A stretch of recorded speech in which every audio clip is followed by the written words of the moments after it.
After years of working to support my son and daughter-in-law, they betrayed me, took everything, and stole my home.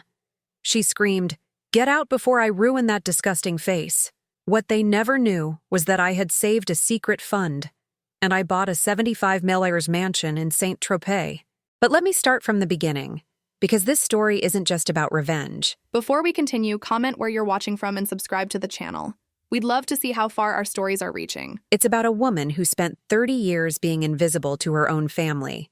My name is Catherine Williams, and until 6 months ago, I was a retired university professor living in what I thought was my son's guest room. I was 59 years old, a widow for 3 years, and apparently, according to my daughter-in-law Sophia, I was nothing more than a burden taking up space in their perfect suburban life.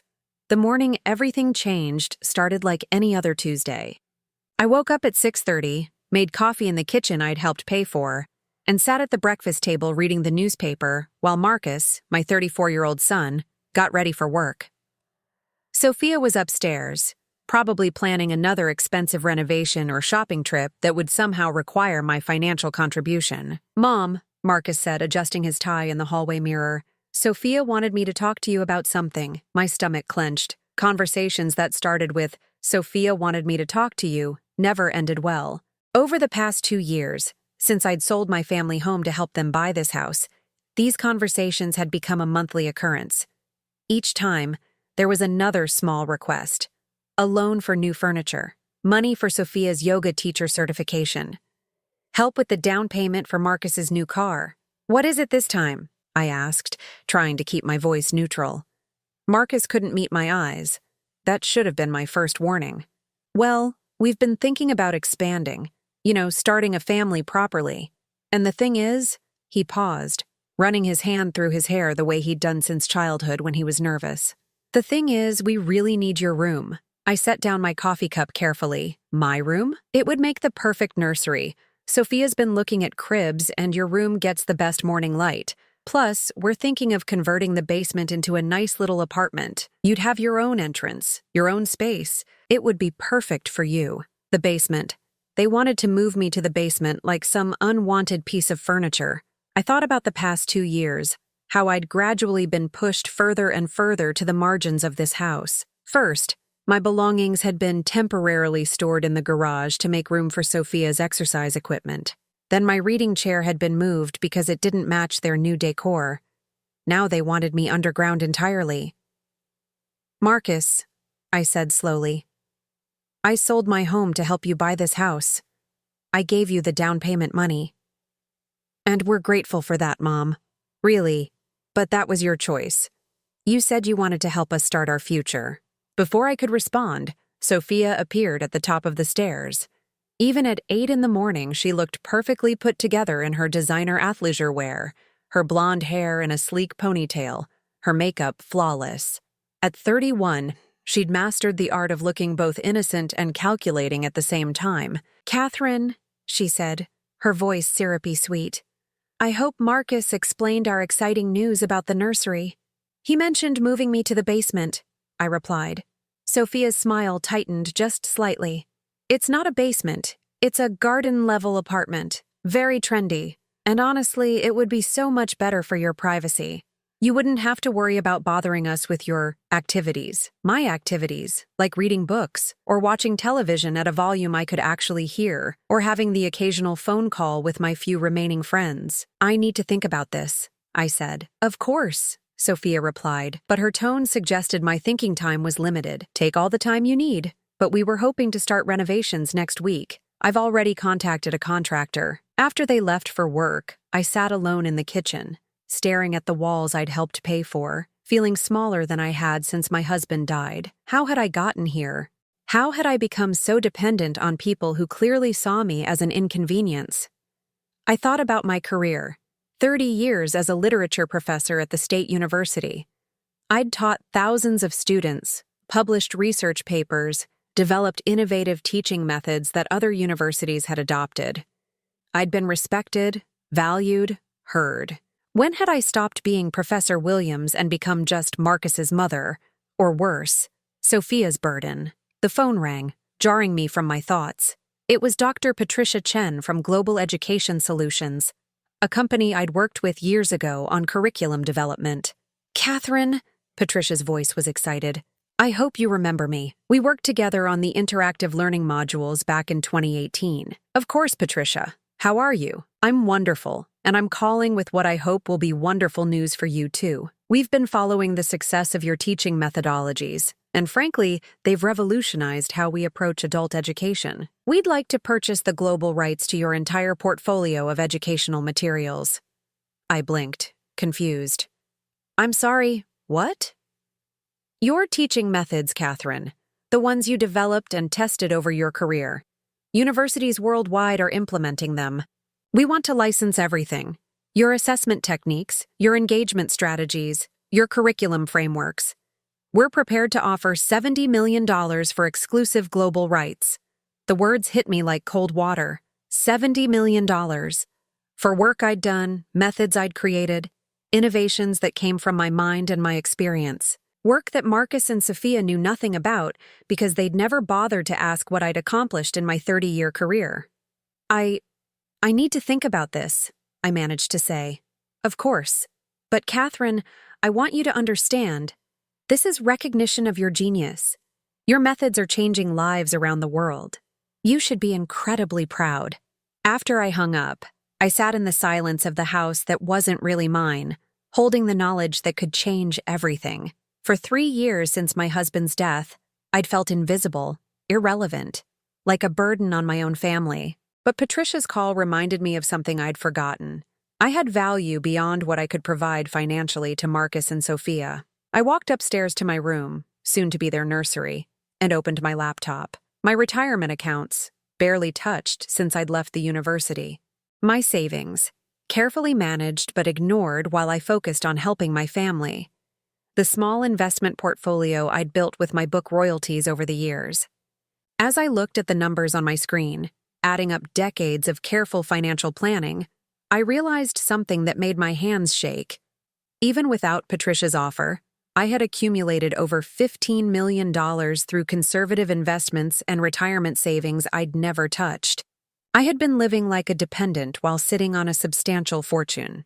With the sale of my educational methods, I would have $85 million, more money than Marcus would make in 10 lifetimes, more money than Sophia could spend on her endless renovations and shopping sprees, more than enough to buy my independence and show them exactly who they'd been treating like garbage.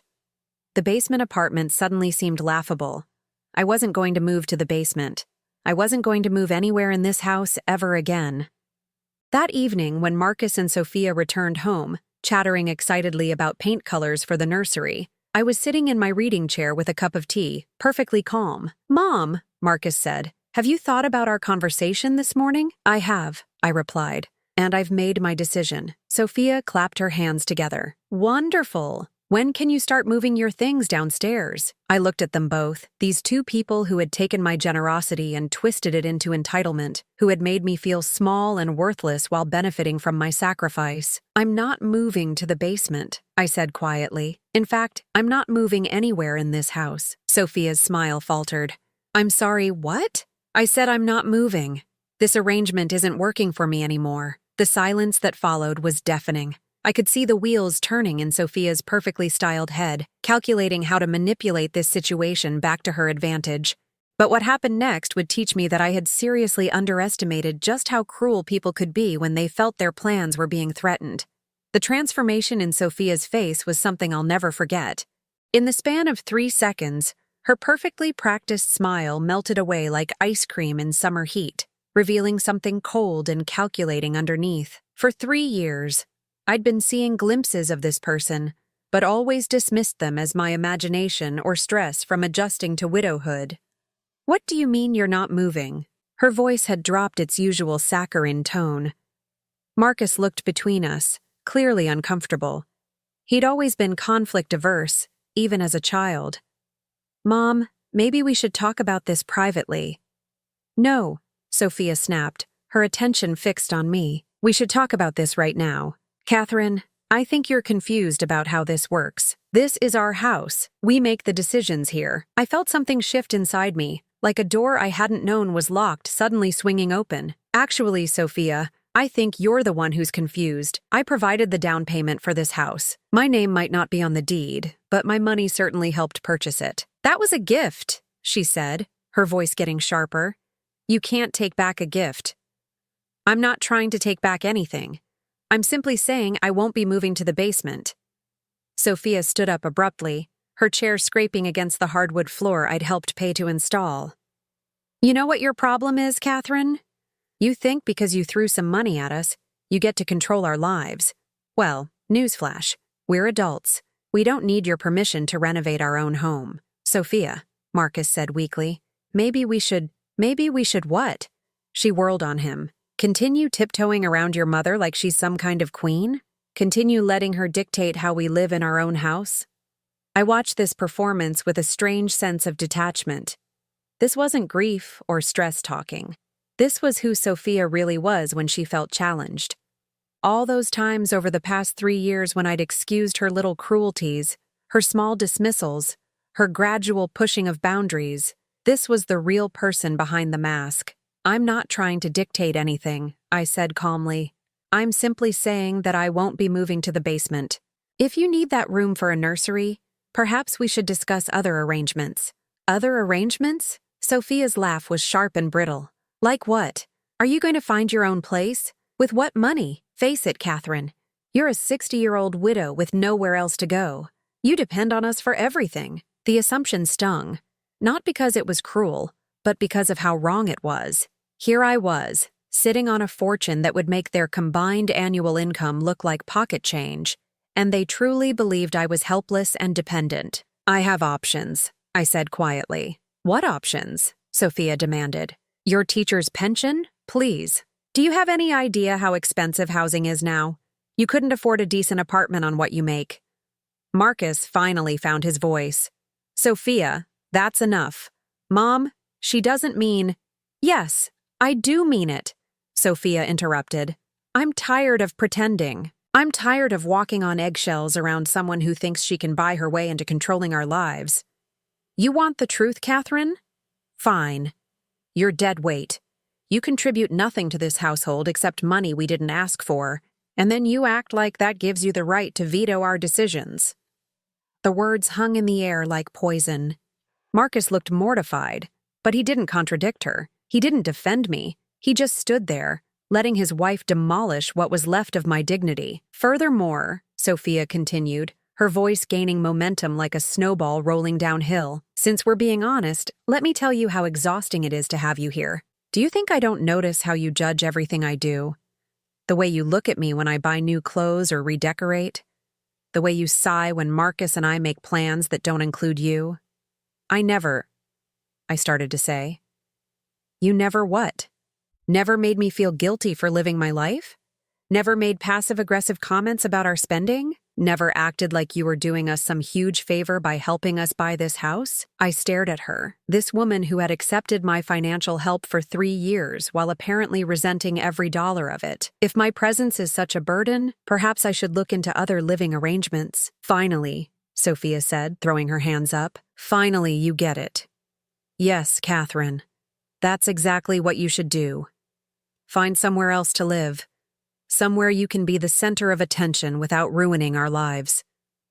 Sophia, stop, Marcus said, but his voice lacked conviction.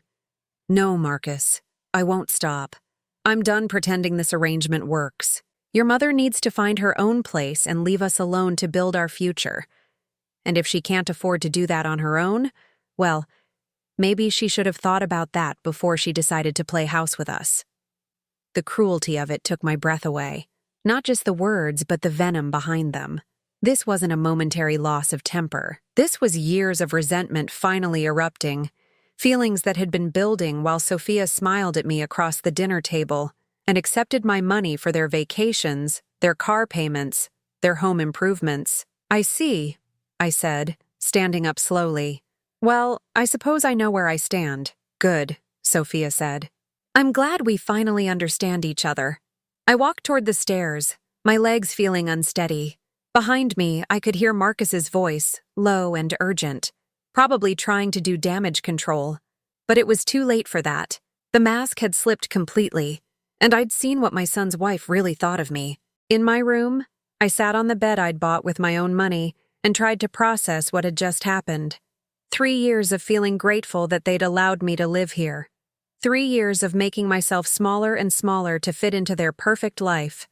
3 years of believing that I was the problem, that my grief was too much, that my presence was an imposition, and all along, they'd seen me as nothing more than a convenient source of funding with an expiration date. My phone buzzed with a text from Patricia Chen. "Catherine, I hope you're considering our offer seriously. This is a once-in-a-lifetime opportunity to see your life's work reach its full potential globally. Please let me know your thoughts." I stared at the message for a long moment, then typed back, "Patricia, I accept your offer. When can we move forward with the paperwork?" Her response came within minutes. "Wonderful. This is incredible news. I'll have our legal team prepare the contracts. Catherine, you should know, this is going to change everything for educational institutions worldwide. Your methods are revolutionary. Revolutionary. When was the last time anyone in this house had called me anything positive? When was the last time Marcus or Sophia had shown even passing interest in what I'd accomplished in my career?" I opened my laptop and began researching something I'd never thought I'd need to know. Luxury real estate in Saint-Tropez, France. If I was going to start over, if I was going to show them exactly who they'd been treating like garbage, I might as well do it properly. The properties that came up on my screen were breathtaking. Sprawling estates with infinity pools overlooking the Mediterranean. Historic villas with manicured gardens and private beaches. Modern architectural marvels with glass walls and terraces that seemed to float above the coastline. And then I found it. A mansion that took my breath away. Villa Serafina, a classical French estate with 22 rooms, formal gardens, a private vineyard, and panoramic views of the Mediterranean Sea. The listing price was $75 million. $75 million for a house that was larger than my entire neighborhood. A house with more bathrooms than this place had rooms. A house with a wine cellar that was bigger than Marcus and Sophia's entire living space. I sat there staring at the photos, imagining myself walking through those marble halls, hosting dinner parties in that grand dining room, reading books in that library with floor-to-ceiling windows overlooking the sea. Downstairs, I could still hear voices. Marcus trying to smooth things over, Sophia defending her position. Neither of them had come upstairs to check on me. Neither of them had apologized or tried to take back the cruel things that had been said. They thought they'd won. They thought they'd finally gotten rid of the inconvenient mother-in-law who was cramping their style. They had no idea that they'd just made the biggest mistake of their lives. Tomorrow, I would call Patricia Chen and finalize the sale of my educational materials. I would call a real estate agent in France and make an offer on Villa Serafina, and then I would begin planning my exit from this house and these people who had made me feel worthless for far too long. But first, I had to survive whatever was coming next. Because I had a feeling Sophia wasn't done with her truth-telling session. I didn't sleep that night. Every time I closed my eyes, I heard Sophia's voice. "Your dead weight." The words echoed in my mind like a song I couldn't shake, each repetition cutting deeper than the last. By morning, I'd made several important phone calls. The first was to Patricia Chen, confirming every detail of the contract for my educational materials. The second was to Marie Dubois, a real estate agent in Saint-Tropez, who specialized in luxury properties. The third was to my financial advisor, Robert Manning, who nearly dropped the phone when I told him I wanted to liquidate enough investments to purchase a $75 million property in France. "Catherine," Robert said, his voice careful, "are you certain about this? This is a substantial portion of your portfolio." "I'm certain," I replied. "How quickly can you arrange the transfer? Given the amount, we'll need a few days to liquidate some holdings without affecting market prices. But Catherine, may I ask what's prompting this decision?" I looked around my room, at the boxes Sophia had passive-aggressively placed by my door sometime during the night, labeled Catherine's Things in her perfect handwriting. "I'm making a change, Robert. A big one." "Well," he said slowly, "if anyone can afford to make a big change, it's you. I'll start the process immediately." After hanging up, I heard voices downstairs. Marcus was probably getting ready for work, and Sophia was likely planning her day of yoga classes and lunch dates with friends, activities I'd been inadvertently funding for years. I waited until I heard Marcus's car pull out of the driveway before venturing downstairs. Sophia was in the kitchen, leaning against the counter with a coffee cup, scrolling through her phone. She looked up when I entered, and her expression was neither apologetic nor hostile. If anything, she looked satisfied. "Good morning, Catherine," she said with fake brightness. "I hope you slept well." "Actually, I wanted to thank you," I said, pouring myself coffee. That caught her off guard. "Thank me? For your honesty last night. It's clarifying when someone finally tells you what they really think." Sophia's smile became more genuine. "I'm glad you see it that way. I was worried you'd be upset, but really it was time we cleared the air." "Absolutely. In fact, I've been making some phone calls this morning." "Oh?" She set down her coffee cup, suddenly more interested. "I've been looking into other living arrangements just like you suggested." "That's wonderful, Catherine. I think you'll find it's much better for everyone when people have their own space." I nodded, sipping my coffee. "I completely agree. Independence is important at my age." "Exactly." Sophia's relief was palpable. "And honestly, once you're settled somewhere, we can probably see each other more often. You know, planned visits instead of living on top of each other." The casual dismissal of 3 years of my life in their home was breathtaking, but I kept my expression neutral. "That sounds perfect." "I was thinking," Sophia continued, warming to her subject, "there's a lovely senior community about 20 minutes from here, Sunset Manor. They have activities and meal plans, and the apartments are quite nice for the price range." "Senior community," I repeated. "Well, you are 59, and honestly, Catherine, you'll probably be much happier around people your own age, people who understand your perspective, my perspective." As if being widowed and older made me some kind of alien species. "I appreciate the suggestion," I said, "but I've actually found something that suits me better." "Oh, good. Local?" "Not exactly." Before Sophia could ask for details, her phone rang. She glanced at it, and her face lit up. "It's Jennifer. We're meeting for lunch to plan her baby shower. Do you mind if I take this?" She didn't wait for an answer, already walking toward the living room. "Jen, oh my God, yes. We definitely need to talk about the venue." I stood alone in the kitchen, listening to Sophia excitedly plan a party for someone else's pregnancy while casually destroying what was left of my place in her family. The ease with which she'd moved from our conversation to party planning was telling. Last night's confrontation had been liberating for her. She'd finally said what she'd been thinking for years, and now she could move forward with her plans without guilt. What she didn't know was that I could move forward with mine too. That afternoon, while Sophia was out spending money that had somehow always been mysteriously available for her activities, Marie Dubois called from France. "Madam Williams," she said in accented English, "I have wonderful news. The owners of Villa Serafina are motivated to sell quickly. They will accept your offer of $75 million with a closing date of next month." "Next month?" I tried to keep the excitement out of my voice. "Oui. They are relocating to Monaco and wish to complete the transaction as soon as possible. The property is magnificent, madame. You will be very happy there."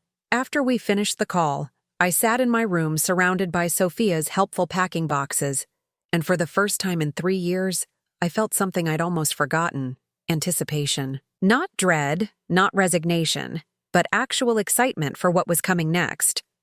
When Marcus came home that evening, Sophia had clearly briefed him on our morning conversation because he sought me out immediately. "Mom," he said, sitting on the edge of my bed like he used to when he was a child with a scraped knee. "Sophia told me you're looking at places." "I am. I want you to know, last night got out of hand. Sophia was stressed about the baby situation, and things were said that maybe shouldn't have been said." "Maybe shouldn't have been said," I repeated. "That's an interesting way to put it." Marcus shifted uncomfortably. "What I mean is, we don't want you to feel like you have to rush into anything. Take your time finding the right place. That's very considerate of you. And Mom, about the money situation, I know you're probably worried about affording your own place. Sophia and I have been talking, and we want to help. We could probably manage a few $100s a month to help with rent." "A few $100s a month. After 3 years of contributing tens of thousands to their lifestyle, they were generously offering to help me with a few $100s a month for rent. "Thank you," I said, "but I don't think that will be necessary." "Are you sure? Because we want to make sure you're comfortable. Maybe something like that senior place Sophia mentioned?" I looked it up online, and it seems really nice. They have bingo nights and book clubs. Bingo nights and book clubs. This was what my son thought I deserved after 30 years as a university professor and 3 years supporting his family. "Marcus," I said carefully, "do you know what I did for a living?" He looked confused by the question. "You were a teacher." "I was a professor. I taught literature at the university level for 30 years. I published research, developed innovative teaching methods, mentored graduate students." "Right, yes, that's great, Mom. Do you know anything about my work? Have you ever asked what I accomplished in my career?" Marcus looked genuinely puzzled, as if I were asking him about quantum physics. "I mean, you were good at your job. You liked books. I liked books. 30 years of academic achievement reduced to, she liked books. Do you know why I retired when I did? Because Dad died and you needed time to grieve? I retired because the university wanted me to transition to an administrative role. They offered me the position of Dean of Academic Innovation. I turned it down because I wanted to spend time with family after your father's death." This was clearly news to Marcus. He stared at me with a mixture of surprise and something that might have been embarrassment. "I didn't know that," he said quietly. "There's a lot you don't know, Marcus, about my career, about my accomplishments, about who I am beyond being your mother." "Mom, it's fine," I said, and I meant it. "But I want you to understand that I'm not some helpless widow who needs bingo nights and book clubs to feel useful. I'm not someone who needs your charity or your pity. I know you're not helpless. It's just that Sophia thinks—" "I don't care what Sophia thinks anymore." The bluntness of my statement seemed to shock him. "Mom, she's my wife, and I'm your mother. But apparently that doesn't mean much in this house." We sat in silence for a moment. I could see Marcus struggling with something, maybe realizing for the first time that his attempts at peacemaking were actually making things worse. "Where are you thinking of moving?" he asked finally. I almost told him. For just a moment, I considered describing Villa Serafina, explaining about the sale of my educational materials, revealing the truth about my financial situation. But then I remembered Sophia's voice. "You're dead weight. Somewhere I'll be appreciated," I said instead. That night, as I lay in bed listening to Marcus and Sophia's muffled conversation through the walls, I realized that my transformation was already beginning. For 3 years, I'd been shrinking myself to fit into their vision of who I should be: the grateful widow, the convenient caregiver, the silent contributor to their dreams. But tomorrow, the contracts would be finalized. Tomorrow, I would own one of the most spectacular properties in one of the most exclusive locations in the world. Tomorrow, I would begin the process of becoming myself again. What Sophia and Marcus didn't know was that they'd already lost me. They just hadn't figured it out yet. The breaking point came 3 days later, on a Thursday morning that started innocently enough. I was in the kitchen making breakfast when Sophia walked in, already dressed for what looked like an expensive day out. Designer jeans, a cashmere sweater that probably cost more than most people's monthly grocery budget, and the diamond earrings Marcus had bought her for their anniversary with money I'd helped provide. "Catherine," she said, her tone artificially cheerful, "I'm so glad I caught you. I wanted to let you know that Jennifer and I are taking your car today to go shopping for baby shower decorations." I paused, my coffee cup halfway to my lips. "You're taking my car?" "Well, Marcus took his car to work, and my car is in the shop. Jennifer's picking me up here, and we need something to drive around in. You don't have any plans today, do you?" The casual assumption that my car, my time, and my plans were all at her disposal was staggering. But it was the way she said it. Not asking, not requesting, but informing me of what was going to happen, that made something snap inside me. "Actually, I do have plans today," I said calmly. Sophia's smile faltered slightly. "Oh, well, what kind of plans?" "I have appointments in town. I'll need my car." "Appointments?" Sophia's voice took on that edge I'd learned to recognize. "What kind of appointments? Can't you reschedule?" No, I can't reschedule. These are important meetings. More important than helping me plan Jennifer's baby shower? The question was posed as if my priorities were completely backward. Yes, I said simply. Sophia stared at me for a long moment, and I could see her recalibrating. For 3 years, I'd always accommodated her requests, always rearranged my schedule, always made myself available when she needed something. This was apparently the first time I'd said no to anything. "Catherine," she said slowly, "I think you're being unreasonable. Jennifer is already on her way over. We have this whole day planned. Then perhaps you should have asked before making plans that involved my car." "Asked?" Sophia's voice rose slightly. "I shouldn't have to ask to borrow a car from someone who's living in our house for free." "For free?" The words came out sharper than I'd intended. "Yes, for free. You don't pay rent, you don't pay utilities, you don't pay for food. The least you could do is share your car when we need it." I set down my coffee cup very carefully. "Sophia, I provided the down payment for this house. I've been contributing to the mortgage payments, the utility bills, and most of the grocery expenses for 3 years." "That was your choice," she snapped. "No one forced you to do any of that." "You're right, it was my choice. Just like it's my choice to use my own car when I have appointments." Sophia's mask of artificial sweetness was completely gone now. "You know what your problem is, Catherine? You think because you throw money around, you get to control everything.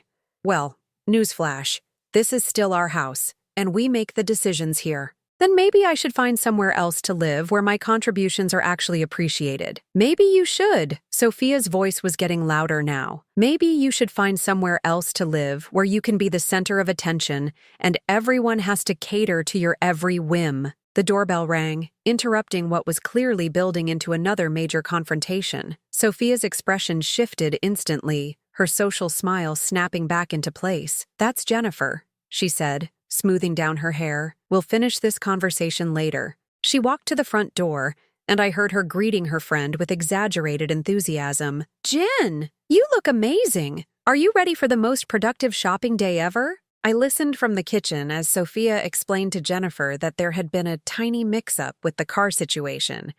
But not to worry, they'd figure something else out. Her voice was bright and cheerful, completely different from the sharp tone she'd been using with me just moments before. "Oh, that's too bad," I heard Jennifer say. "Maybe we could take an Uber." "We could," Sophia replied.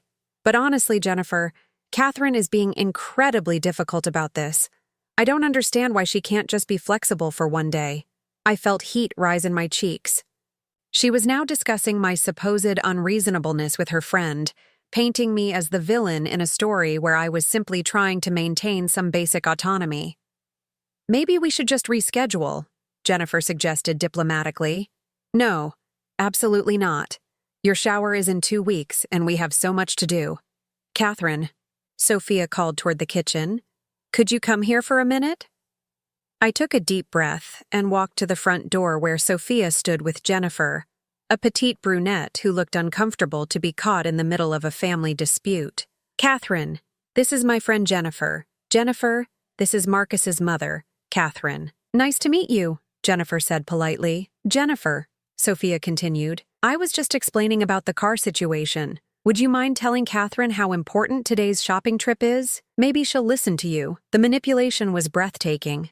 Sophia was using her pregnant friend as a weapon to guilt me into compliance, putting Jennifer in the impossible position of having to choose sides in an argument she knew nothing about.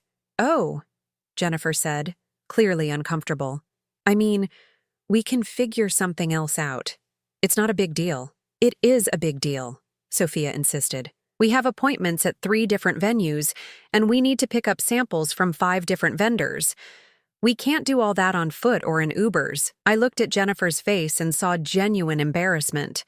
This woman had been dragged into something she wanted no part of, and Sophia was using her pregnancy and her upcoming baby shower as leverage to make me look like a selfish monster. "You know what?" I said finally. "Take the car." Relief flooded Sophia's face. "Thank you, Catherine. I knew you'd be reasonable. I'll reschedule my appointments." "Perfect. We'll probably be gone most of the day, so don't wait up for us."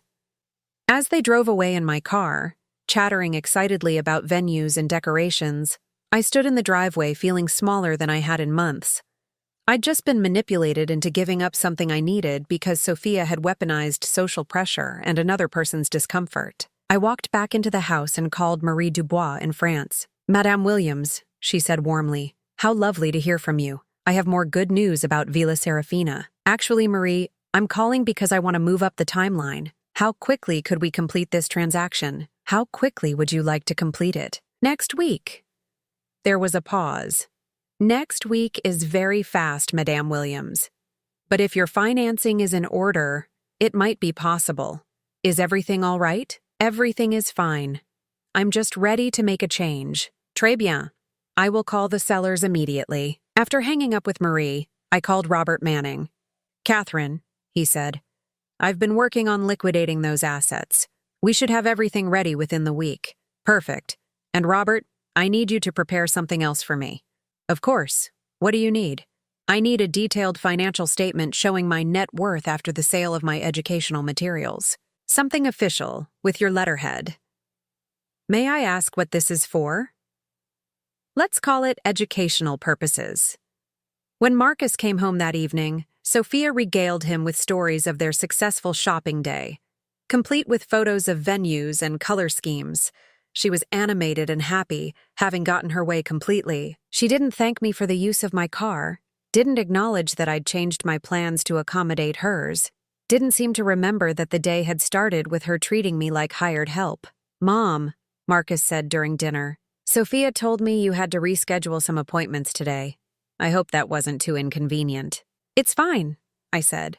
"What kind of appointments were they?" Sophia asked, suddenly interested. "Maybe I can drive you tomorrow to make up for today." The offer was clearly designed to make her look generous in front of Marcus, but I could hear the curiosity underneath. She wanted to know what I was doing with my time, where I was going, who I was meeting with. "Just some financial planning," I said vaguely. "Financial planning?" Marcus looked concerned. "Is everything okay with your retirement accounts?" "Everything's fine. I'm just making some adjustments." "What kind of adjustments?" Sophia pressed. I met her gaze across the table. "The kind that are none of your business." The bluntness of my response caught both of them off guard. Sophia's eyes narrowed slightly, and Marcus looked genuinely shocked. "Mom," Marcus said carefully, "we're just concerned about you. We want to make sure you're making good decisions." "I am perfectly capable of making my own financial decisions, Marcus. I've been managing money successfully for longer than you've been alive." "Of course you have," Sophia interjected smoothly. "But sometimes when people are going through major life changes, it's helpful to have a second opinion, to make sure emotions aren't clouding judgment." The implication that I was too emotional or unstable to handle my own finances was the final straw. I pushed back from the table and stood up. "I'm going for a walk," I announced. "Catherine, wait," Sophia called after me. "I didn't mean anything by that. I was just trying to help." But I was already out the door, walking down the street I'd helped them afford, past the neighbors who probably thought I was the lucky mother-in-law who got to live with her successful son and his beautiful wife. As I walked, I thought about Villa Serafina, about the ocean views and the marble floors and the life I was about to begin. Tomorrow, the contracts would be finalized. Tomorrow, I would own one of the most expensive properties in France. Tomorrow, I would begin the process of showing Marcus and Sophia exactly who they'd been treating like a burden. But first, I had to survive whatever was coming next, because I could feel the tension building in that house like pressure in a kettle. And when it finally exploded, I wanted to be ready. The explosion came 2 days later, on a Saturday morning that will forever be burned into my memory as the day I stopped being invisible. I was in my room packing the last of my belongings into suitcases I'd bought specifically for this moment, when I heard Sophia's voice downstairs, sharp with irritation. Marcus, get down here right now." I heard his footsteps on the stairs, then his voice, groggy with sleep. "What's wrong? What time is it?" It's 9:30 and we have a problem. A big problem." Curiosity got the better of me. I crept to the top of the stairs where I could hear their conversation without being seen. "What kind of problem?" Marcus was asking. "I just got off the phone with Jennifer. She was at the bank this morning, and she overheard the most ridiculous conversation. Some woman was talking to a banker about transferring $75 million for a house purchase in France." My heart stopped. Jennifer had been at my bank? Okay, Marcus said slowly. What does that have to do with us? Marcus, think about it. How many people in this tiny town have $75 million? Jennifer said the woman was older, probably in her 60s, and she mentioned something about educational materials. There was a long pause. I could practically hear the gears turning in Marcus's head. That's impossible, he said finally. Is it? Is it really? Because your mother has been acting very strange lately. All these mysterious appointments, the financial planning meetings, the way she's been so secretive about everything. Mom doesn't have $75 million, Sophia. She's a retired teacher. She was a university professor, Marcus. And she's been talking about selling some kind of educational materials. What if those materials are worth more than we thought? I closed my eyes, feeling the walls of my carefully constructed secret beginning to crumble. I'd been so careful, so discreet. But in a small town, privacy was apparently impossible. Even if that were true, Marcus said, which it's not, why would it matter to us? Why would it matter? Sophia's voice rose an octave. Marcus, if your mother has been sitting on a fortune this whole time while letting us struggle with mortgage payments and bills, while making us feel guilty for asking for help with basic expenses, that's a pretty big deal. We haven't been struggling. We have been struggling. Do you think I enjoyed asking your mother for money for the new kitchen? Do you think I liked having to explain every purchase to her? If she's had millions of dollars this whole time, then she's been playing games with us. I heard Marcus's heavier footsteps pacing across the kitchen floor. Sophia, you're being paranoid. There's no way Mom has that kind of money. Then where has she been going for all these meetings? Why is she being so secretive? Why did she suddenly grow a backbone about the car and the basement apartment? Because you've been pushing her around for months, and she finally snapped. The admission hung in the air between them, so Marcus had noticed Sophia's treatment of me. He'd seen it happening and done nothing to stop it. I haven't been pushing her around, Sophia said defensively. I've been trying to establish reasonable boundaries in our own home. You told her she was dead weight. I was frustrated. And if she's been lying to us about money this whole time, then maybe I was right. I heard the scrape of a chair being pulled out. Then Marcus's voice again, tighter now. What exactly are you suggesting? I'm suggesting we ask her directly. If Jennifer is right, if your mother really does have access to that kind of money, then we deserve to know. We've been bending over backward to accommodate her financial limitations, and if those limitations are fake, then we've been played. Accommodate her financial limitations? Marcus's voice was incredulous. Sophia, she paid for the down payment on this house. She's been contributing to our expenses for 3 years. Contributions we never asked for. Money she volunteered to help with, making us feel like we owed her something. But if she's actually wealthy, then those contributions weren't sacrifices. They were just manipulations. The mental gymnastics were breathtaking. Sophia was rewriting 3 years of history to make my financial help sound like a calculated manipulation rather than genuine generosity. I think you're losing your mind, Marcus said flatly. Am I? Then let's go ask her, right now. Let's go upstairs and ask your mother point blank whether she has $75 million. Fine, Marcus said, his voice tight with frustration. But when she tells you you're being ridiculous, I want you to drop this conspiracy theory permanently. I heard their footsteps on the stairs and quickly moved back to my room, closing the door softly behind me. My hands were shaking as I sat on the edge of my bed, preparing for the confrontation I'd been dreading and anticipating in equal measure. The knock came a moment later, sharp and impatient. Mom, Marcus called. Can we talk to you? Come in, I said, surprised by how calm my voice sounded. They entered together, Marcus looking embarrassed, and Sophia looking like a prosecutor who'd cornered a key witness. The contrast in their expressions told me everything I needed to know about how this conversation was going to unfold. Mom, Marcus began awkwardly, Sophia has some questions about your financial situation. Not questions, Sophia corrected. I have information. Information that suggests you haven't been entirely honest with us. I folded my hands in my lap and waited. A friend of mine was at the bank this morning, Sophia continued, and she overheard a conversation about someone transferring $75 million for a property purchase in France. Someone who mentioned selling educational materials. Marcus shot his wife a look that clearly said, I told you this was stupid, but Sophia pressed on. Now, I know it's probably just a coincidence, but given your recent secretive behavior and all these mysterious appointments, I thought maybe you'd like to clear the air. Clear the air about what exactly? I asked. About whether you've been lying to us about money. The bluntness of the accusation seemed to shock even Marcus. Sophia? He said sharply. That's enough. No, it's not enough. Marcus, we have a right to know if we've been living with someone who's been playing poverty while sitting on a fortune. I looked at my son, waiting to see if he would defend me, if he would shut down his wife's attack, if he would show even a shred of the man I'd raised him to be. He said nothing. Well? Sophia prompted.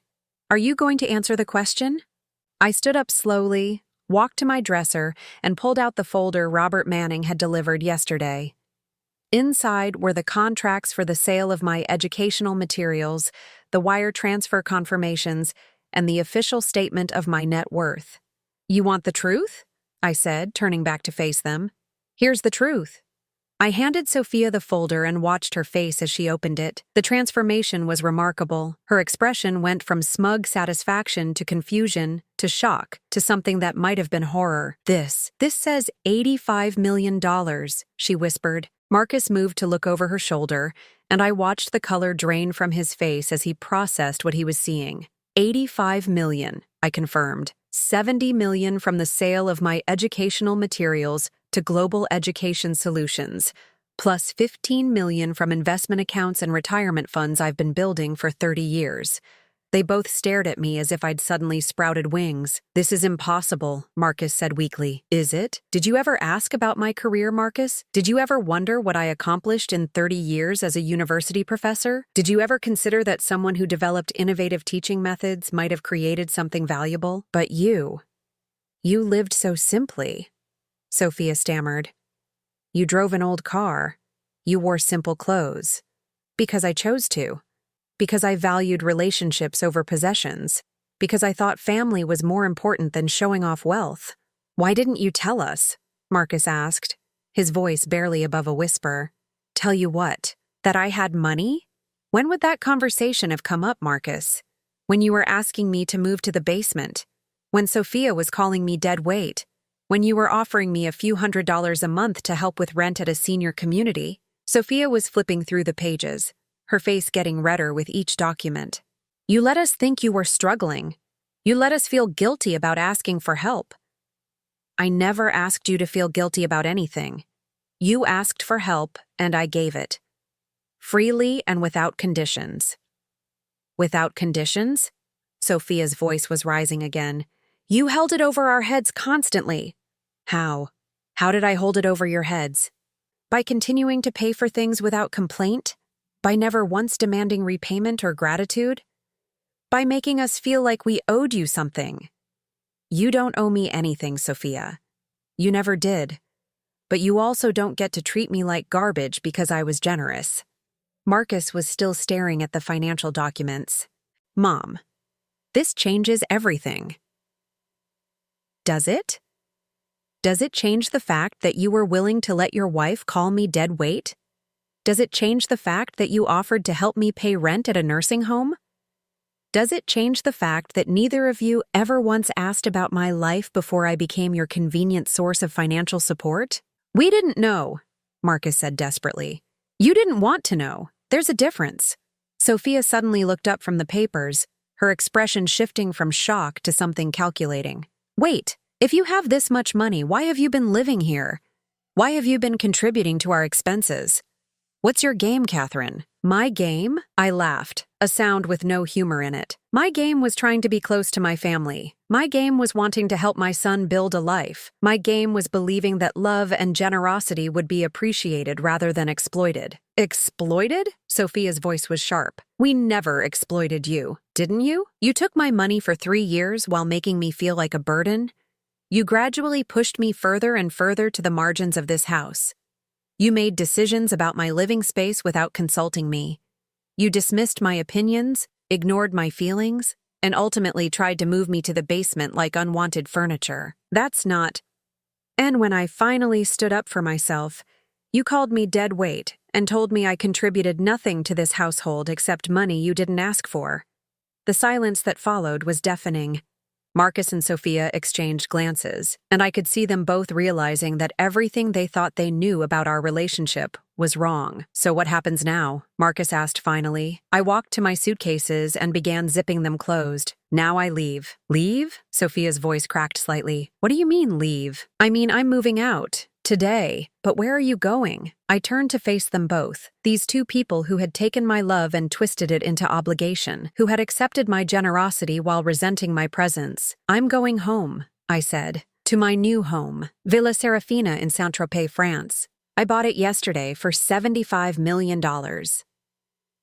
The impact of those words was everything I'd hoped for and more. Sophia actually stumbled backward, gripping the doorframe for support. Marcus opened and closed his mouth several times without making a sound. $75 million, I continued, for a 22-room mansion with ocean views, formal gardens, and a private vineyard. It's beautiful, and it's mine, and most importantly, it's somewhere I'll never again have to justify my existence to people who should love me. "Mom," Marcus found his voice, "you can't just leave. We're family." "Family?" I picked up my suitcases, surprised by how light they felt. "Family doesn't treat each other the way you've treated me. Family doesn't call each other dead weight. Family doesn't offer to help with rent money after accepting hundreds of thousands of dollars in support. We can fix this," Sophia said desperately. "We can work this out. There's been a misunderstanding." "There's been no misunderstanding, Sophia. You've shown me exactly who you are, and I've finally learned to believe you." I walked past them toward the door, then paused and turned back.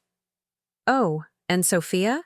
When you asked me if I liked my life dependent on other people's generosity, the answer is no. I don't like it at all. That's why I'm going somewhere I'll never have to experience it again." As I walked down the stairs for the last time, I heard Sophia's voice behind me, high and panicked. "Catherine, wait. We need to talk about this. We need to discuss what this means for us." But I was already out the door, loading my suitcases into the taxi I'd called that morning. As we pulled away from the house I'd helped them buy, I didn't look back. I was finally free. 6 months later, I stood on the marble terrace of Villa Serafina, watching the Mediterranean sunrise paint the sky in shades of gold and rose. The morning air was warm against my skin, carrying the scent of lavender from my gardens and salt from the sea below.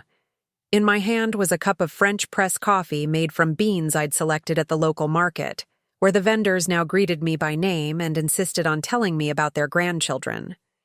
This was my life now. This was what I'd chosen instead of basement apartments and bingo nights. The transformation hadn't been just about the house, though Villa Serafina was everything Marie Dubois had promised and more. The 22 rooms had been restored to their original grandeur, with soaring ceilings, crystal chandeliers, and windows that framed the coastline like living paintings. The formal gardens cascaded down toward the sea in terraced levels of roses, jasmine, and ancient olive trees. The wine cellar held bottles that were older than Marcus, and the library had become my sanctuary. Floor-to-ceiling windows overlooking the Mediterranean, filled with books in 3 languages that I was slowly learning to read. But the real transformation had been in me. I'd forgotten who I was during those 3 years of making myself smaller, quieter, more convenient. Living in Saint-Tropez had reminded me that I was Catherine Williams, not just Marcus's mother or Sophia's inconvenience. I was a woman who had built a 30-year career on innovation and education. I was someone who had raised a son while earning a doctorate, who had published research that changed how universities approached adult learning, who had mentored hundreds of young minds and watched them flourish. The French had no trouble recognizing my worth. Within a month of moving to Villa Serafina, I'd been invited to join the International Women's Education Foundation, a group of retired academics and professionals who work to improve educational opportunities for women worldwide. My educational methods were being implemented in universities across Europe, and I found myself consulting on projects from my home office overlooking the sea. I had friends now, real friends who invited me to dinner parties because they enjoyed my company, not because they needed something from me. There was Margaret Thornton, a British art historian who lived in the villa next to mine and had become my closest confidant.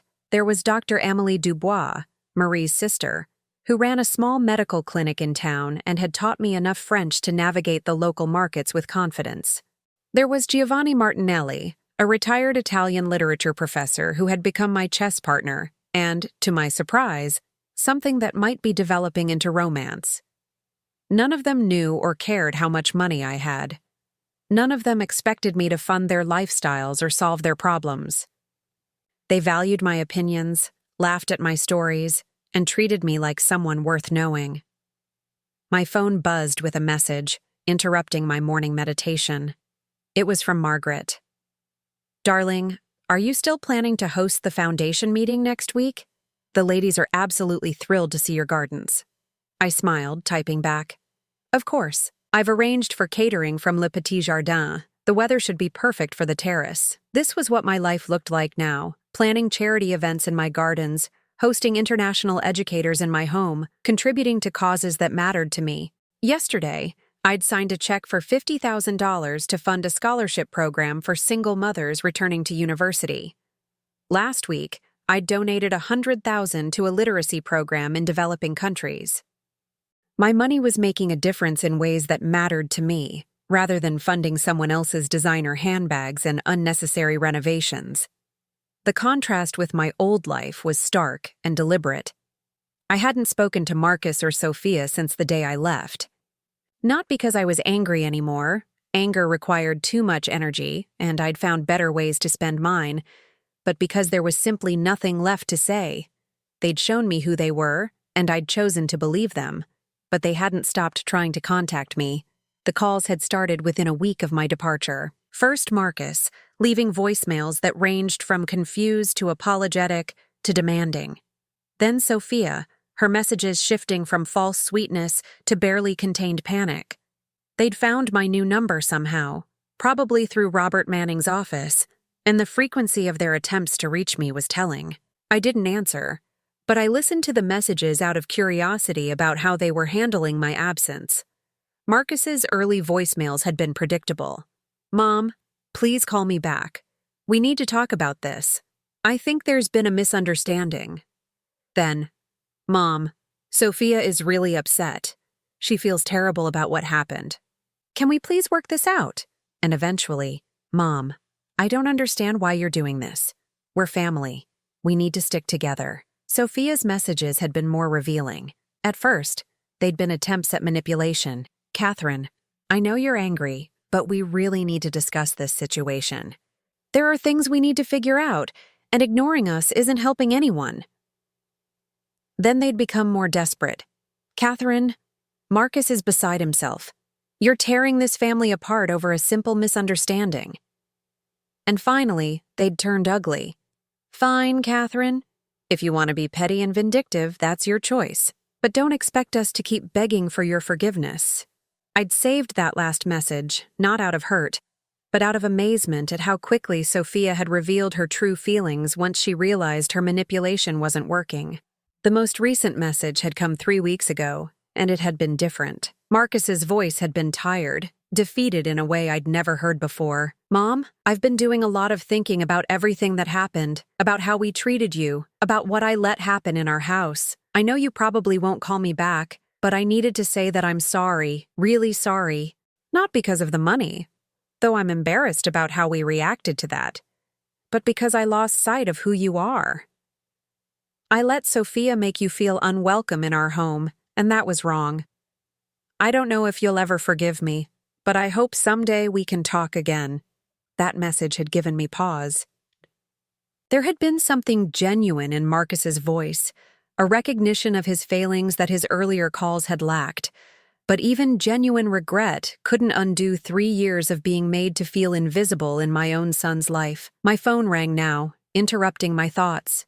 I glanced at the screen, expecting to see Margaret's name, but instead saw an unfamiliar international number. "Catherine Williams," I answered.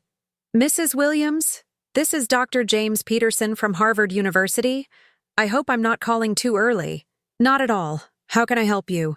"I'm calling about your educational methodology work. We've been implementing your student engagement frameworks in our adult education programs, and the results have been extraordinary. We'd like to offer you a position as a visiting professor, if you'd be interested. I walked to the edge of my terrace, looking out at the sea where a yacht was cutting through the morning swells. A visiting professorship at Harvard, a chance to return to academia at the highest level, to be recognized for my actual achievements rather than my utility as a caregiver. That's very flattering, Dr. Peterson. Could you send me the details? I'm quite settled in France at the moment, but I'd be interested in learning more about what you have in mind. Absolutely. We're particularly interested in your work on cross-cultural learning adaptation. Your methods are revolutionizing how we think about education for mature students. After we hung up, I sat back down with my coffee, contemplating the irony. Here was Harvard University, one of the most prestigious institutions in the world, recognizing the value of work that my own family had dismissed as liking books. The sound of a car in my driveway drew my attention. Giovanni was arriving for our morning walk, a daily tradition we'd established after meeting at a local lecture series on Mediterranean literature. At 72, he was graceful and dignified, with silver hair and kind eyes that reminded me what it felt like to be appreciated for who I was rather than what I could provide. "Buongiorno, Bella Catherine," he called, climbing the steps to my terrace with the energy of a much younger man. "Good morning, Giovanni. Perfect timing. I just had the most interesting phone call." As I told him about Harvard's offer, I watched his face light up with pride and excitement. This was what healthy relationships looked like. People who celebrated your successes rather than trying to diminish them or find ways to benefit from them. "This is magnificent," he said, taking my hands in his. "You must be so proud." I am, I realized, surprised by the truth of it. I'd forgotten what it felt like to be valued for my mind rather than my bank account. "Their loss," Giovanni said simply, "but our gain, no. You have brought so much light to this community." We walked down through my gardens toward the beach, past the roses that were blooming in their second wave of the season. The property was even more beautiful than it had been when I'd bought it, not because I'd made major changes, but because I'd had time to truly see it, to appreciate every detail. "Giovanni," I said as we reached the shore, "I need to tell you something." He stopped walking, his expression suddenly serious. "What is it?" "Harvard isn't the only opportunity I've received lately. I've been invited to speak at conferences, to consult on educational projects, to write about my methods. My life here is wonderful, but I'm starting to think I have more to give to the world.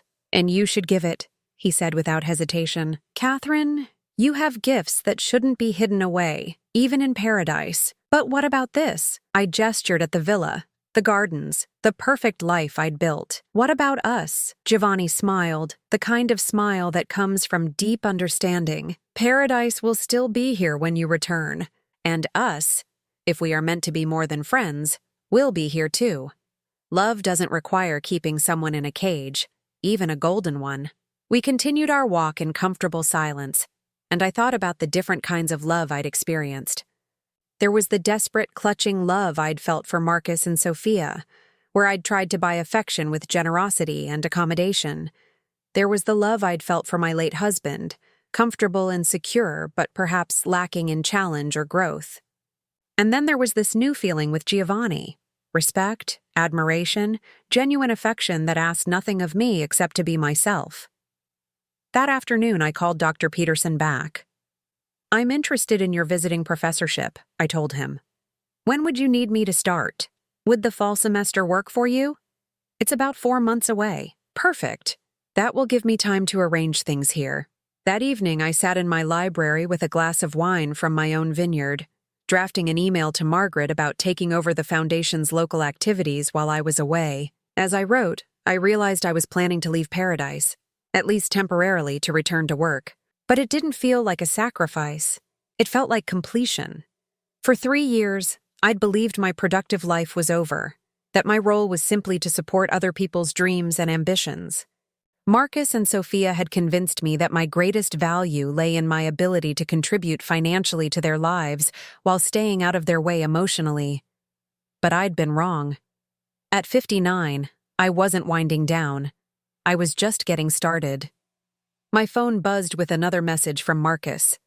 I glanced at it, then deleted it without reading. Whatever he had to say, whatever reconciliation he might be hoping for, it belonged to a version of my life that no longer existed. I was Catherine Williams again, professor, innovator, woman of substance. I owned a mansion in Saint-Tropez, but more importantly, I owned myself. And that, I thought as I watched the sunset paint my terrace in shades of gold, was worth more than all the money in the world. The life I deserved hadn't been the life I'd settled for, but it had been there all along, waiting for me to be brave enough to claim it. Now that I had, I was never letting it go. Tomorrow, I would start planning my return to Harvard, to the world of academia where my ideas mattered and my contributions were valued. But tonight, I would sit in my beautiful home, surrounded by the peace I'd earned, and celebrate the woman I'd become. After years of being told I was dead weight, I'd discovered I could fly. And I was just getting started.